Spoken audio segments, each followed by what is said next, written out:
Story 1. I, 17 male, will be coming into a large amount of money when I turn 18. This is money that my mom, who died when I was 7, and my maternal grandparents accumulated for me since I was born. I won't say the exact amount, but it's between $500,000 and $1 million. The reason it's that much is that my grandparents ran a successful business for many years, and they sold it 18 months ago, and all the money from that sale went to me. They kept none of it. My grandparents currently have control over all of it. Before my mom died, she left them in charge of the account where she was saving. She was married to my dad then, but wanted to secure my future in case anything happened, like my dad remarrying and having additional kids. She didn't want to run the risk that her money could be used for someone who wasn't her kid once she was gone. My dad knew some money had been saved for me by mom, but was never aware of how much or little it was. He also had no idea my grandparents continued saving for me. My grandparents told me about the money over a year ago. They wanted me to prepare for my future and know I would have many options because of the funds available. They also mentioned it would never bring back my mom, but could alleviate the burden of becoming an adult. So here's the deal. My dad did remarry. He has a stepdaughter, teen, and a son, kindergartner, with his current wife. They're not wealthy, and my dad's wife has prepared her daughters to try and work hard for scholarships and financial aid to get into college because she wants to study to become a lawyer, I think. My dad had similar conversations with me and had sat me down a few times since I learned of the money's existence to determine our plans. Eventually, I told him it wouldn't be a big concern, and I told him about the money. He was like, "What the heck?" And then he told his wife, and they apparently went what the heck together, and told me I could be gracious and split the money when I get it between the three of us and give the other two a chance of having a decent helping hand with college. I told them I would not share it because it was created by my family, not theirs. Dad's wife argued that it would be incredibly selfish to take such a large amount of money and blow it all on myself when I have two siblings who could benefit in major ways. My dad told me that even giving some of it to them, not a full split, but some money I have left at the end, would be amazing and help my family out a lot. I told him I wasn't going to. They are so not happy with me. They told me that being selfish with this is not a good way to be. My dad is also angry that he continued saving for me and dividing things equally between us when I have so much I'll have access to in a few months. Am I the idiot? Not the idiot. You aren't blowing your money. He seems to think that this money would be wasted if it's not spent on your stepsister and half-brother. And your brother is 5. Plenty of time for his parents to save for him.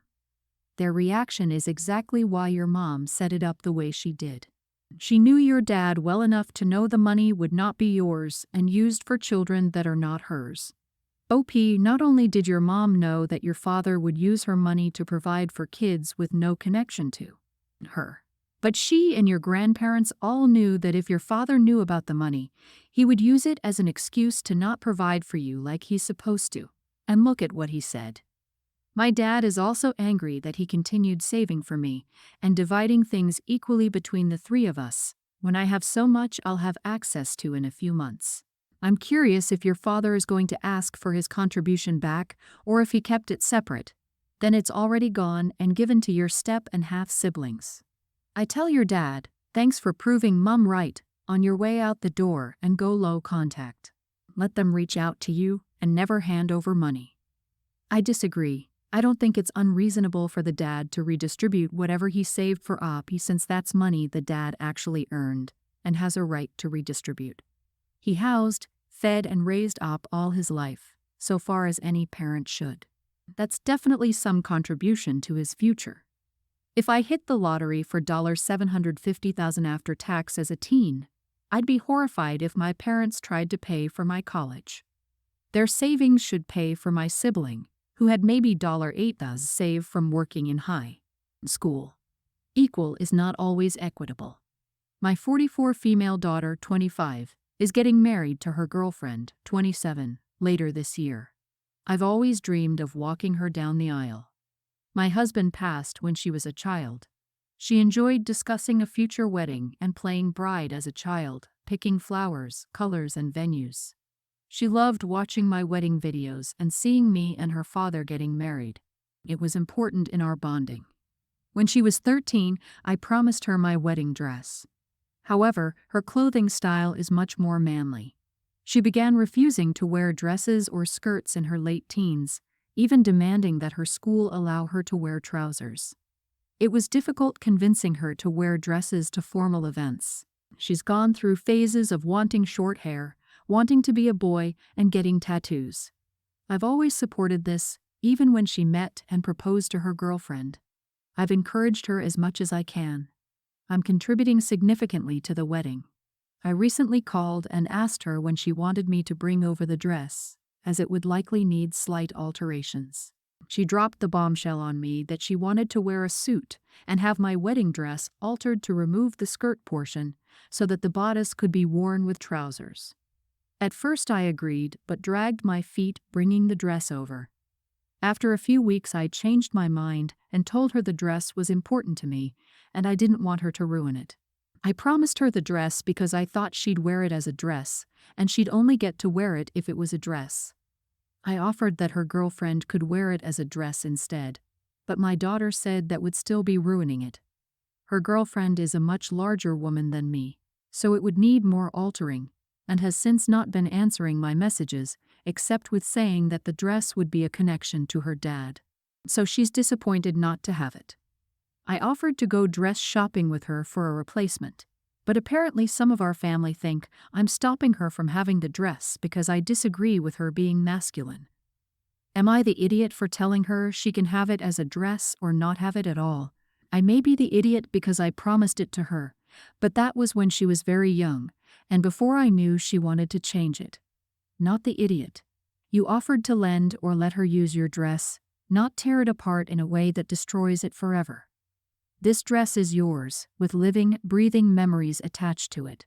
If it cannot be returned to you in its original state, then no, you are not the idiot for changing your mind about this. You might need to ask a professional seamstress about what is possible. I'm sure you have other possessions that belong to her dad, and she may be able to incorporate one of them, or recreate your bouquet, cake, or something similar, if that connection is what she's seeking. I'm torn on stuff like this because a dress sitting in a closet for years, although a lovely memory, is just a waste. And I currently have mine hanging in my closet because I can't bring myself to get rid of it either. If Opie's daughter doesn't use the dress, it's not likely that any grandchildren will use it either. It isn't an heirloom. To be fair, most 80s wedding dresses were made with acetate plastic. It's not exactly high quality, the last forever type of vintage. I fully get Op, and I think it's their dress and their right to keep it intact, especially since they lost their husband, and it's a memory of a happy day. But she needs to explain that to the daughter. She did explain those memories and sentimentality to the daughter. The daughter is still angry. Op, you are right. There is a difference between a dress and a length of cloth. You promised her your dress, not a piece of fabric that can be molded into something else. By the way, do you still have her father's suit? Maybe not the wedding suit, but any of them. Surely that would be a better way to connect to her father and fit her style at the same time. For context, I, 25 male, and my girlfriend, 23, have been together for a year, almost 2. When we first got together, it was great. I had literally no complaints about her. And something I even told her early on in the relationship during a conversation about her likes and dislikes, that I don't find body hair on women attractive. I'm only talking about the armpits and legs. Everything else I don't care. She didn't mind that I had that preference because she told me that she didn't like the sensation of body hair on her. Well, recently she started growing out her body hair. Her armpits and legs almost look like mine now. I've asked her multiple times about it, not to remove it straight up, but why has she been crying it out? She said she saw a TikTok about body positivity, which made her feel more confident. I tried to like it, but I can't. It doesn't look good. I finally told her straight up that I don't find it attractive. She didn't like that and said she didn't want me to be like one of those men. I told her if she didn't shave, I'd break up with her since I didn't find her attractive because of this. Let's say she got furious and said I'll never find a woman who shaves daily for me. Am I the idiot? Edit. I cannot be forced to like it lol. I didn't straight up tell her I was going to break up with her. This was after multiple attempts of me trying to ask her about it and saying I wasn't attracted to it. I'm disabled and I told my partner that I physically can't shave my legs, so if he wants that to happen he has to do it himself. Have you considered offering to put in the time and energy to shave her yourself if you care so much? Or would that be a hassle and a waste of your precious time? I mean, yeah, you're allowed to break up with her, but it will be an interesting life if you plan to only date women who are constantly shaving. It's just not possible. This level of superficiality is going to bite you down the road. Sorry, but you are the idiot. Yeah, it's always seen as a small thing for women to do for their partner's preference, until literally any of the inconvenience is on them. Like, okay, I will keep my whole body shaved if you do. Let's see how long that lasts when they discover the joys of ingrown hair everywhere. When they got together, he had no complaints. The world's greatest love story is tragically brought down because of body hair. I disagree. No idiots here. She can have her body hair, and you can walk away. Some women don't like men with long or short hair, beards or shaven. The same can go the other way around. It's a preference, and that is okay. Time to move on. You'll find someone who shaves, and she'll find someone who accepts her for who she is. If your relationship can't weather a little body hair, what hope does it have for when a real issue arises? This is best for you both if that's how little you're willing to adapt for each other. Had breast cancer and a mastectomy on one side at 32. My hubby said, being alive looks great on you, and never made me feel unsexy. Long-term relationships don't happen if body hair can be a deal breaker. Update. I look through most comments and I understand that I'm an idiot. I decided to break it off with her. She didn't take it lightly, decided to insult me, and threatened to break my stuff. She ended up leaving though, after some time to stay at her mom's house. I didn't realize at the time it was messed up for me to give her an ultimatum about this, so I deserve the insults. Thanks for the judgments though. Change my view on this sort of topic, but I thought it would be a good thing for the both of us to move on from each other. My son Teen approached me yesterday after school and said he didn't want to go to school the next day. I asked him why, and he said he just didn't feel like going and was tired of waking up early in the morning. I told him that that wasn't a good enough reason for him to stay home, and that if he felt tired when waking up in the morning, he should try to get in bed earlier. He got upset with me when I told him that, and told me that he needed to stay home for the sake of his mental health. He then told me that making him go to school would only worsen it. I asked him why he thought that, and he told me that the kids and teachers at his school irritate him. This made me concerned, so I asked him if anyone was bullying him, or if he was having problems with some of his teachers, and he just told me that he wasn't, and he just found them annoying. I asked him if that was the only reason, and he said to me that it was. I understood where my son was coming from and tried to show my understanding. I told him how I sometimes find my co-workers annoying too, but that doesn't mean I get to skip work just because of it. I told him that if he's serious about school being detrimental to his mental health, then I said to him that I'll try and find him a therapist to help him manage it. He then got even more mad at me and told me that he didn't need a therapist and that he only needed time away from school. He told me that I don't understand how stressful school can be, so he needs time away. I told him that I did understand and that a therapist could be beneficial in helping him deal with stress. He started arguing with me about not wanting to go again, and I just got frustrated. I told him that he had an upcoming doctor's appointment this Wednesday, so there's no need for him to miss both Tuesday and Wednesday. I told him that I don't want him to miss days of school unless they're absolutely necessary. He took this as me telling him that his mental health wasn't important, and then he started telling me that I must not love him if I sent him to school. He then told me that if I try to force him to see a therapist, I'll have something else to worry about. I asked him to clarify what he meant by that, but he didn't specify. He just told me not to worry about it and to leave him alone. Cut to this morning. He was very hostile with me from the moment he woke up and practically ignored me whenever I tried to speak to him. Then, when I dropped him off at school, he told me that he finds it weird that I hate him so much and don't want him to succeed in life. Then, before I could say anything, he got out of the car quickly.